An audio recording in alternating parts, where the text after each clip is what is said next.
Thank you very much, everybody. And I've been briefed on the Florida State University, Tallahassee active shooting. I guess it's an active shooter. Fully briefed as to where we are right now. It's a shame. It's a horrible thing. Horrible that things like this take place.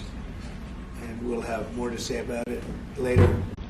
In the meantime, it's an honor to have the Prime Minister of Italy with us, Prime Minister Meloni, who's doing a fantastic job. I would say that she has taken Europe by storm and highly respected. Everybody loves her and respects her, and I can't say that about many people.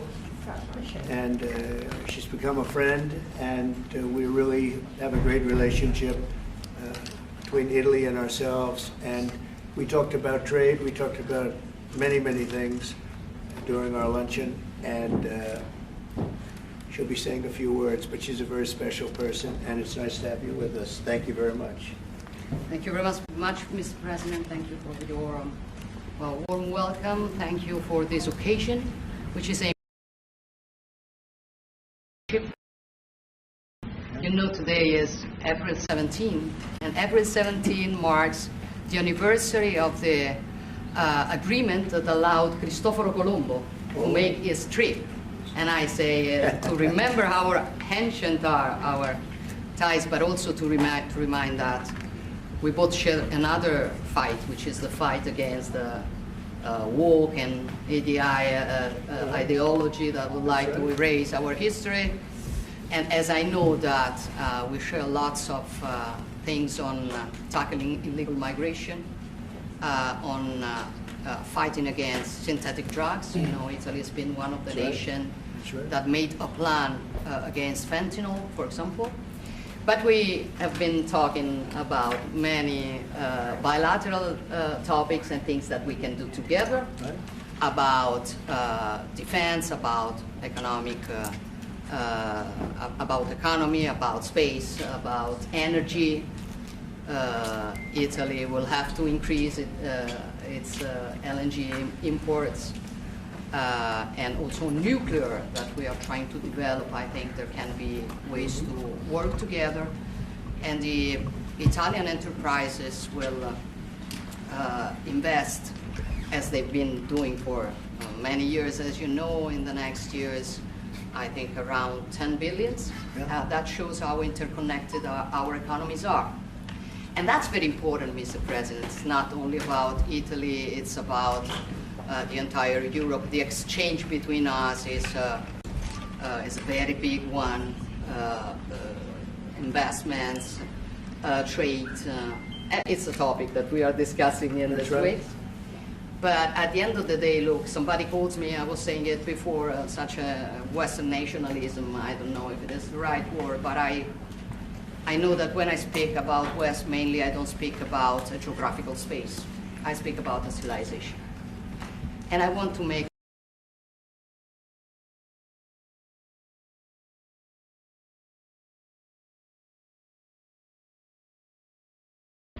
try to sit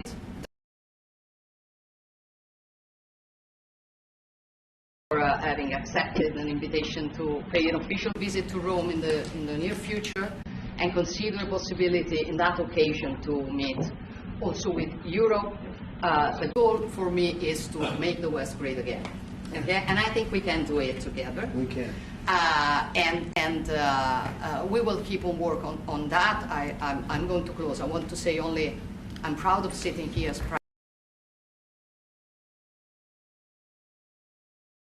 very good, as a very good situation despite the difficulties. A stable country, reliable country, 1 million more jobs in the last 2 years and a half. Great.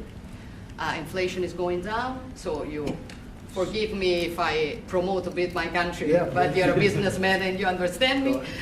So migration flows going down 60%. Ukraine, I will close. Together we've been defending the freedom of Ukraine. Together we can build a just and lasting peace. We support your efforts, Donald. Good. Thank you very much. And I think we're doing well in that effort, but we want to get it done, and we'll see if we can. We want to save On average, think of it, every week 2,500 people are being killed, mostly soldiers, Russian, Ukrainian soldiers. And if we can save those lives, that would be a very good thing. And so we'll see what we can do. And I think we're getting close, but we'll let you know very soon. And you've been very helpful. I appreciate it. Thank you. Any questions? Mr. President, on Jerome Powell, Mr. President, how much longer does Vladimir Putin have to respond to your ceasefire proposal before you put secondary tariffs or sanctions on Russia? We'll see what that will be. We're going to be hearing from them this week, very shortly actually, and we'll see. But we want it to stop. We want the death and the killing to stop. Mr. President, on Jerome Powell, you said that the termination of Jerome Powell cannot come fast enough. He says he won't leave even if you ask him to. Do you believe you have? If I ask him to, he'll be out of there. But do you believe you have the power to remove him? And are you trying to do that? I don't think he's doing the job. He's too late, always too late, a little slow, and I'm not happy with him. I let him know it, and if I want him out, he'll be out of there real fast, believe me. Will you remove him? Are you trying to remove him? Go ahead, please. Question. Are you trying to remove him, Mr. President? Do you have a question? Mr. President, I think Judge Boasberg, in a case against your administration, said the Constitution does not tolerate willful disobedience of judicial orders. Do you agree with that statement? Well, you're going to have to speak to the lawyers. We have great lawyers. I can tell you this, we're doing a fantastic job of getting criminals out of this country who Biden allowed into the country. Hundreds of thousands of criminals, murderers and drug dealers. And I was elected because of the fact, I would say maybe that was the number one factor, a lot of reasons, the economy, a lot of things. But one of the primary reasons I was elected is because I said, I'm going to get the criminals that he allowed.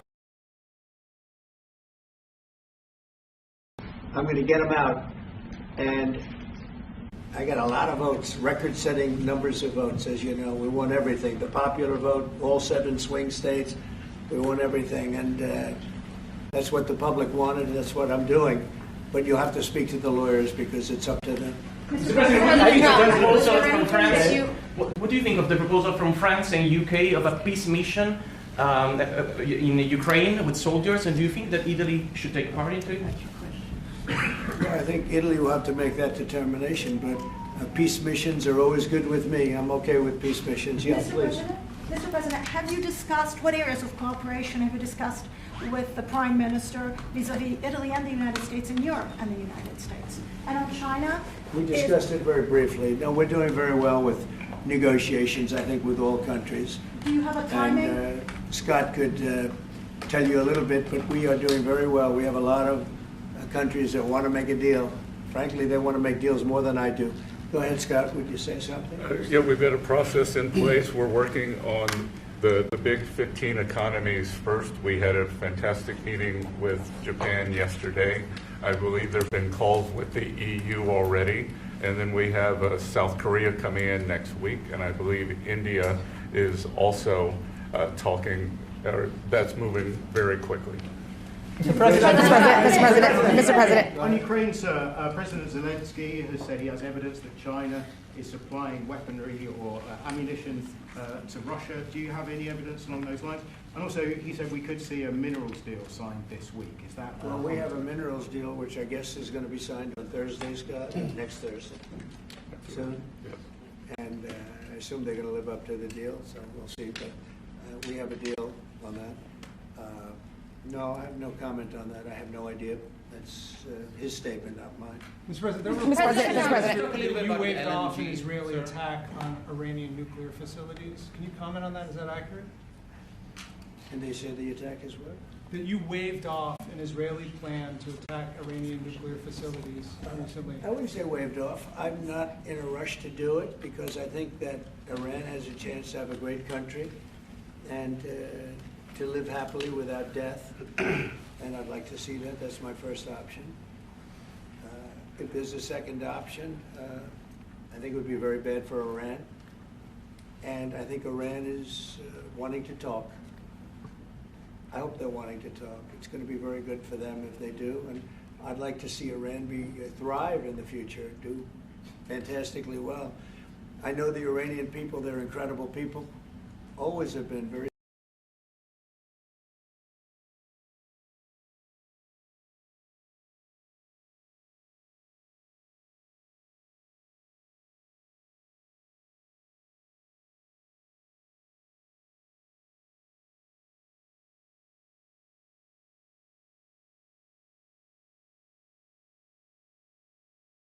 but no, I'd like to see Iran thrive, and they can do that, I think, very easily, or they can do it the other way, and the other way is not going to be good for them. It's going to be really bad for them. President Trump, what do you make of the Nvidia CEO going to China? He met with trade officials there. Well, Jensen's an amazing guy. He's become a friend of mine, and I don't know, he's a person that's very proud of our country. He loves our country. I'm not worried about Jensen at all. Mr. President, If we're holding you in contempt, will you take steps to return Kilmar Abrego Garcia to the United States and put him in front of a judge? Well, I'm not involved in it. I'm going to respond by saying you'll have to speak to the lawyers, the DOJ. I've heard many things about him, and we'll have to find out what the truth is. But I will say this, you know, we were inundated by millions of people, many millions of people during the Biden administration. They say 21 million. And a big percentage of those are criminals, serious criminals. I'm not saying just criminals because they came into the border illegally. I'm saying they're criminals at the highest level, murderers. Many of those people murdered more than one person, and they're on the loose. And I was elected to get rid of those criminals, to get them out of our country, or to put them away, but to get them out of our country. And I don't see how judges can take that authority away from a president. We've done an amazing job. Tom Ullman, Kristi Noem, we have done an amazing job. Nobody can believe the job we've done. Far greater than what I said. I mean, I got elected on that, but we've done much better. We have right now 99% border. It's a 99%. Nobody thought that would even be, nobody's coming through our border practically. 2 weeks ago, we had 9 people come through, all for medical reasons. We allowed them, we brought them through because one had a heart attack, one had something else, all for medical reasons. We have a great border. We had a great border 4 years ago, but we have a border now that's even tighter, and we did that in a matter of weeks. And no, we have to, we need to get murderers and drug dealers and people that were in jail for horrible, you know, they released jails, Giorgia, from all over the world. They released them, not just South America, all over the world, the Congo and Africa. Many, many people come from the Congo. I don't know what that is, but they came from the Congo. And all over the world they came in, opened their jails. Venezuela, practically all of their prisoners released into our country. We took them because we had an incompetent administration called the Biden administration. And to think what they've done to our country. And I was elected to straighten that out, and I'm doing that. But we have activist judges that don't want murderers to be sent out of our country. They don't want killers and drug dealers and drug lords and people from mental institutions. They want them to stay in our country, I guess. I don't know, maybe that's the liberal way, or as they call it nowadays, the progressive way. But I don't think it's the way that our country believes, and that's why I won in a landslide. Mr. President, back on trade, Mr. President. Back on trade, Mr. President. You did say that you are confident these deals will be done, but you also said that you're in no rush. Americans are seeing prices rise. They're seeing it on their bills. How long can they expect that pain to last? So they've already seen it get much better, because if you were truthful, which you're not, you know, I know you very well. You have gasoline that hit $1.98 yesterday in a couple of states. You have gasoline's way down. The price of oil has dropped substantially. The price of groceries are substantially down. The price of eggs, you know, when I came in, they hit me with eggs. I just got there. I was here for 1 week, and they started screaming at me, eggs have gone through the roof. I said, I just got here. I was here for 7 days, and I hear that eggs have gone through the roof before I got there. And they were screaming at me, the press, the fake news, like you're fake. And the fake news is screaming at me, like, about eggs. I said, I've only been here, this is my 7th day.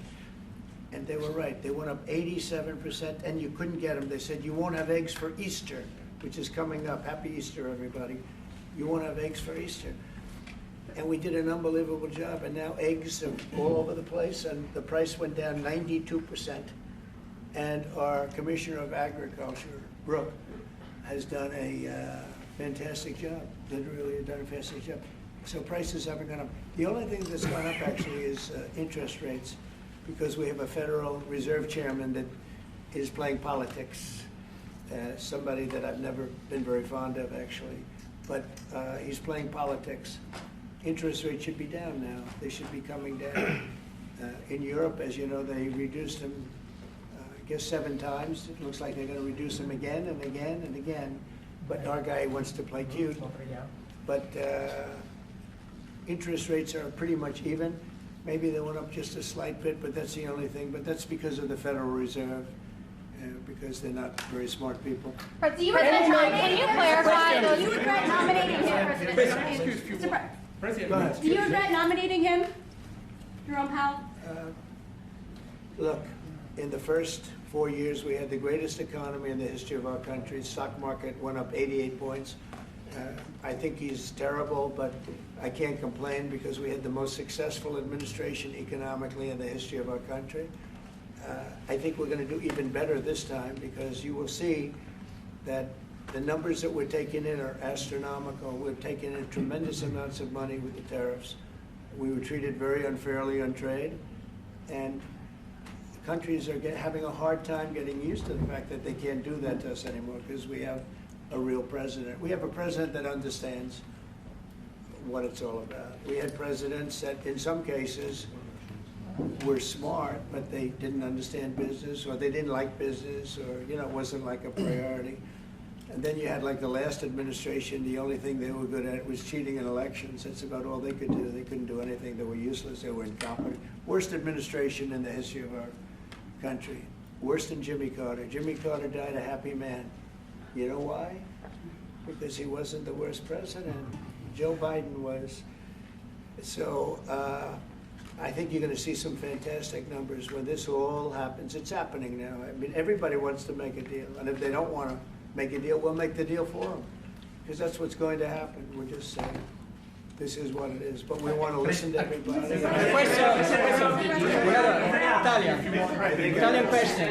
think I can say for Scott and the other people that are working on it that we're listening and we're going to be very fair to people. But, we're the one that really sets the deal.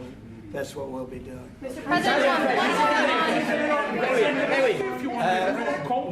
a question to our Prime Minister. Oh, you have a great Prime Minister. You're Yeah. so lucky. Yes. In italiano? Yes, we? yes. Ok. I'm not sure that we're- Presidente Meloni, volevo sapere cosa pensava del fatto che il Presidente Trump ha considerato responsabile Zelensky della guerra in Ucraina e poi se avete parlato delle spese militari e qual è il limite massimo a cui ha detto che può arrivare l'Italia, le percentuali delle spese militari. Abbiamo parlato dei massimi a cui può arrivare l'Italia, abbiamo parlato del fatto che l'Italia sta mantenendo i suoi impegni perché arriverà al prossimo vertice della NATO con il 2% che era già previsto, che è stato sottoscritto dai governi precedenti, perché siamo una nazione seria, ma non abbiamo parlato poi di quanto vada aumentata questa percentuale, anche se siamo ovviamente consapevoli che il tema della difesa sia un tema particolarmente importante di questo tempo. Per quello che riguarda la guerra in Ucraina, lei sa come la penso che ci sia chiaramente ci sia stata un'invasione e che l'invasore da quel punto di vista fosse Putin e la Russia, ma non è questo che oggi quello che rivela il fatto che insieme vogliamo lavorare, stiamo lavorando per cercare di arrivare in Ucraina a una pace che possa essere giusta e duratura. Penso che questi siano gli sforzi sui quali condividiamo il nostro lavoro, abbiamo condiviso anche oggi il nostro lavoro.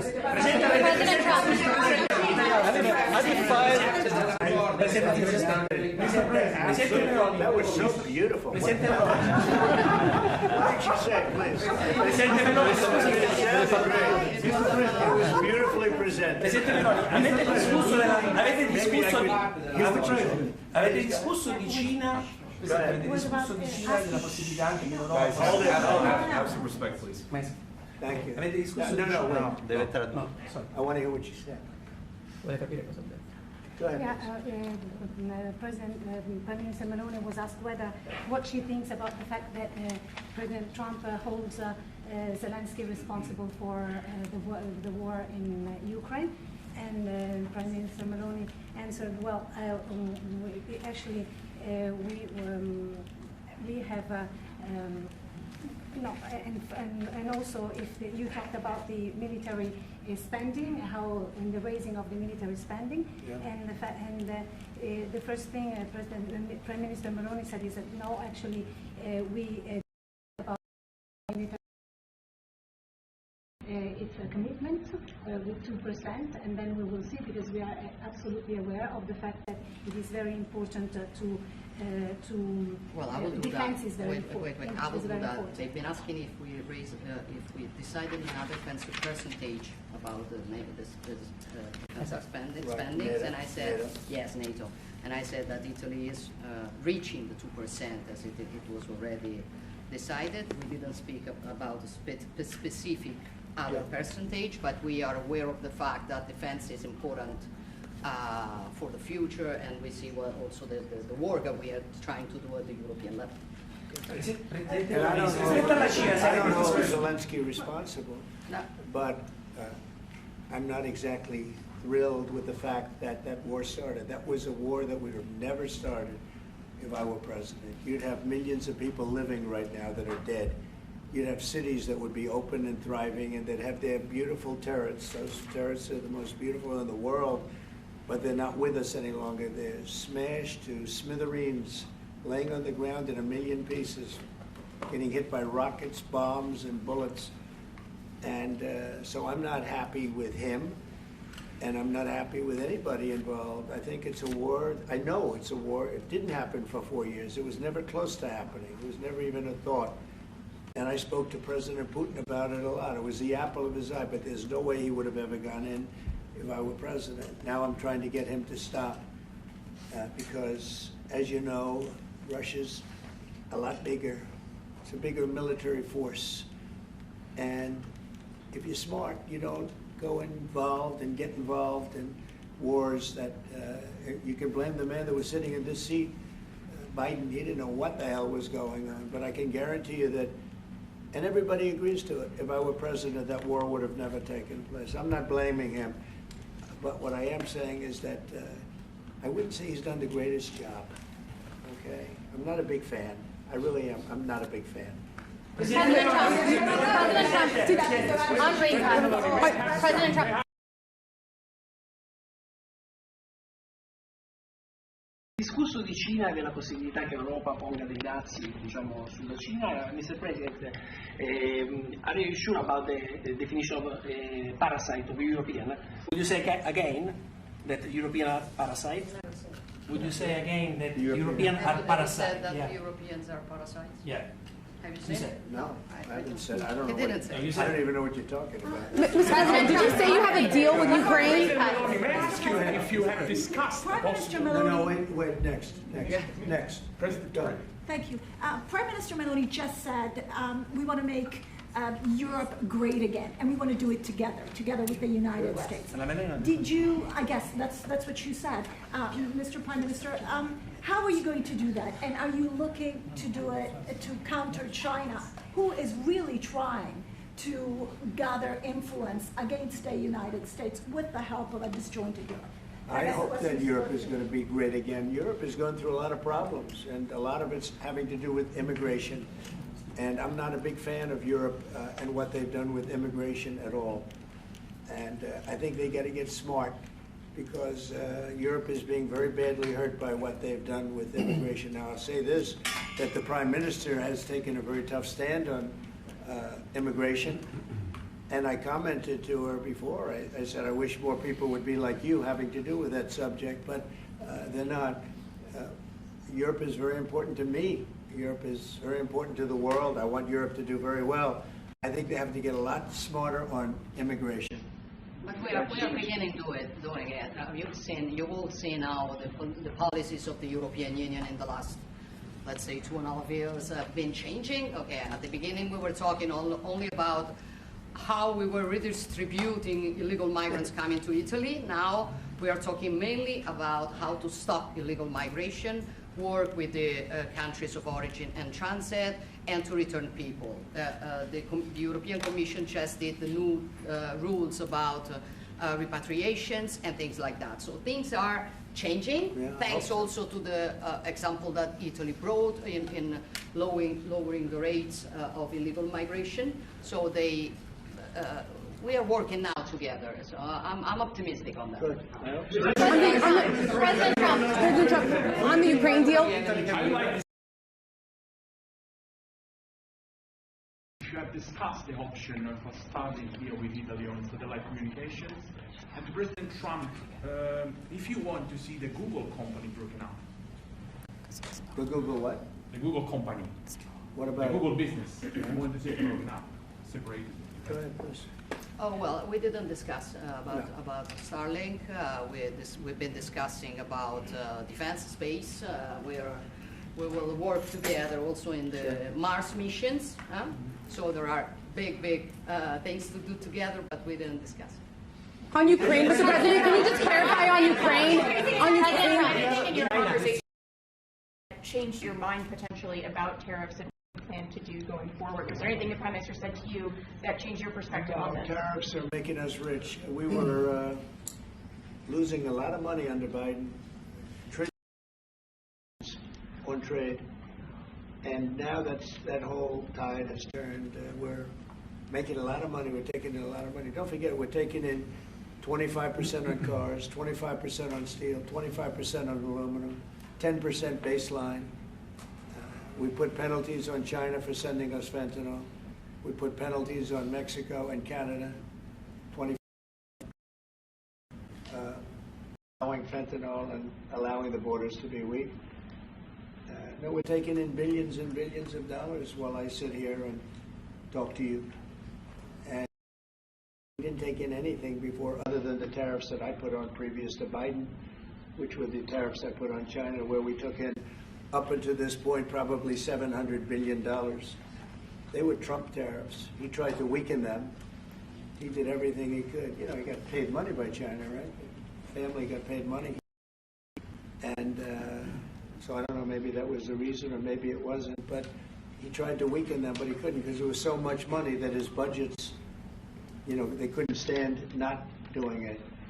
But I took in up till this point, my tariffs on China. Nobody ever took in 10 cents from China.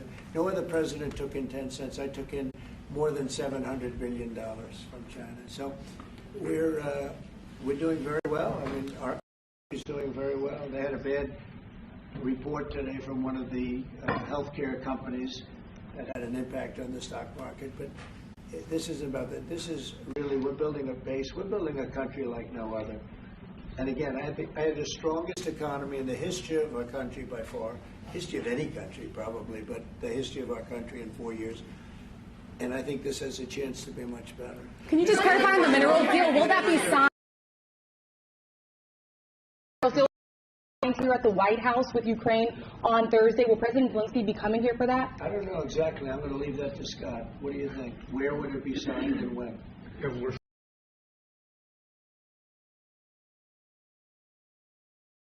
In that,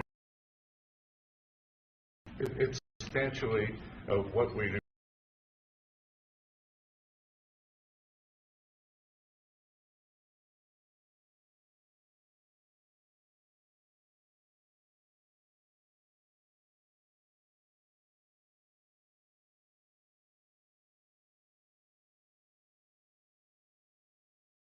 Firing if he doesn't change his stance on rate cuts? Or is that on the table, or is it out the Well, I think you should do the rate cuts because I think if it's an advantage to you, it plays right into their hands.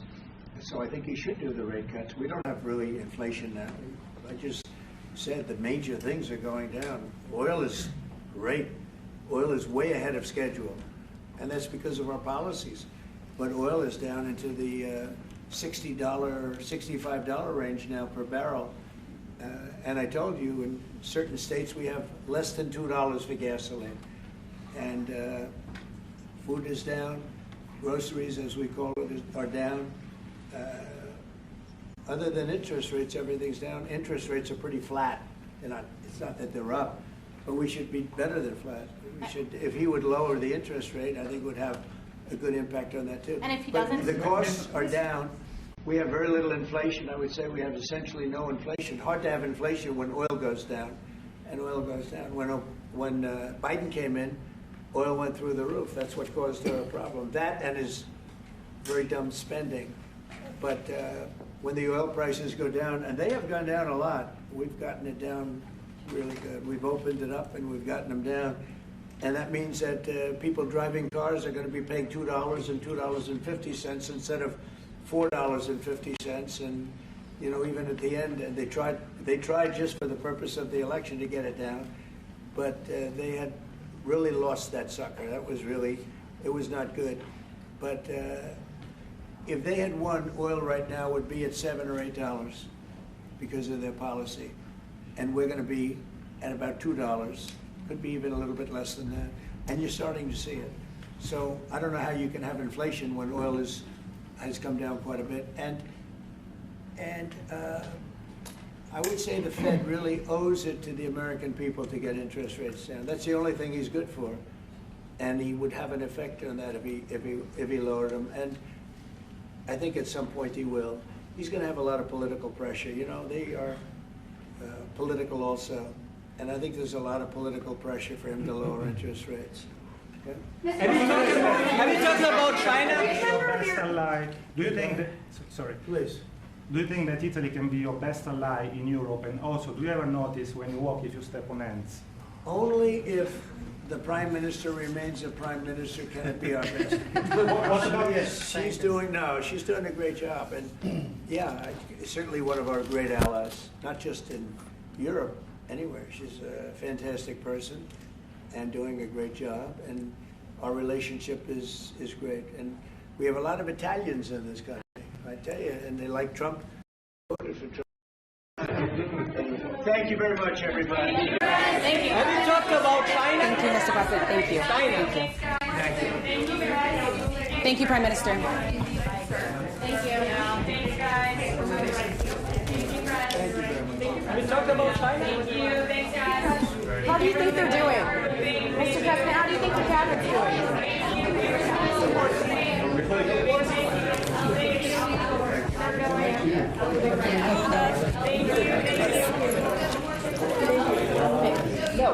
Thank you. Thanks, guys. Thank you. Thank you. Hi, Carolyn.